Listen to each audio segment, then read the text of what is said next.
แยกไข่แดงกับไข่ขาวออกจากกัน เราจะเอาไข่แดงแค่ฟองเดียวใส่นม15 ml ใส่กลิ่นวานิลลาครึ่งช้อนชา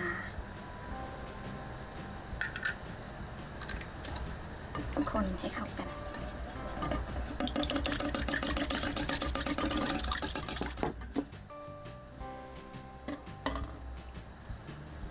จากนั้นเสร็จแป้งเค้ก28 กรัมร่อนแป้งใส่ทีละนิด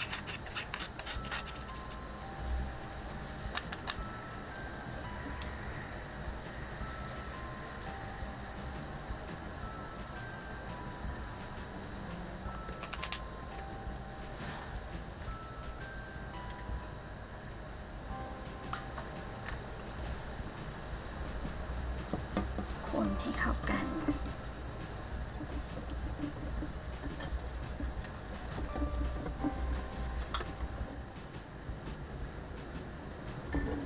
เสร็จแล้วพักแป้งไว้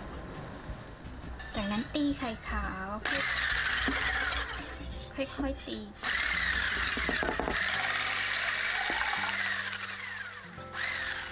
ค่อยๆใส่น้ำตาลทีละนิด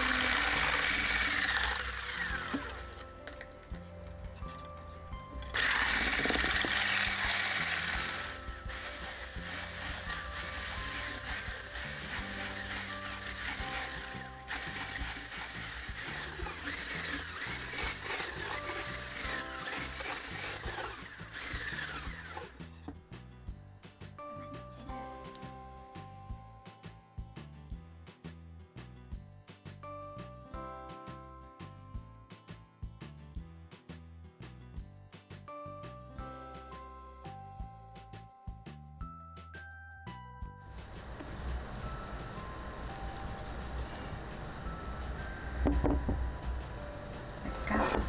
เอามาเทใส่ส่วนผสมไข่ขาว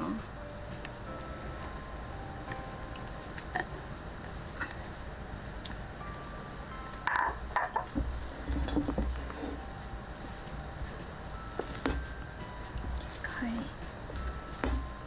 คนให้เข้ากันเบาๆมือ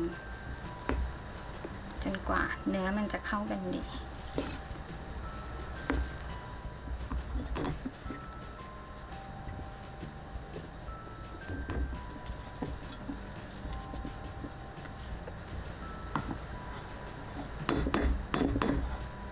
ประมาณนี้ได้แล้วค่ะเริ่มค่ะ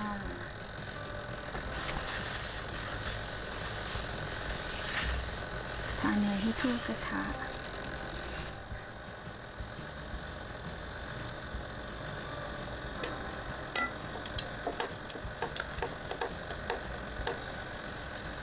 ใส่ทีละนิดก่อน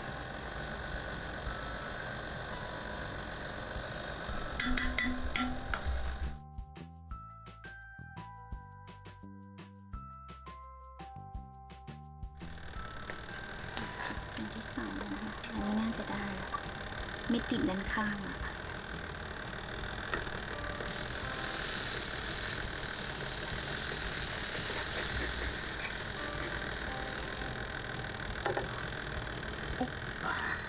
ใช้ได้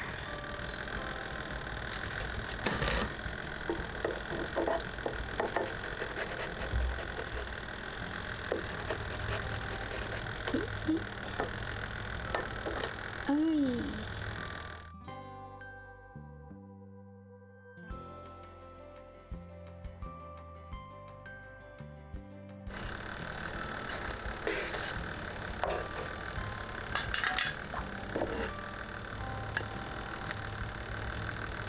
หัวจะถ่ายไหม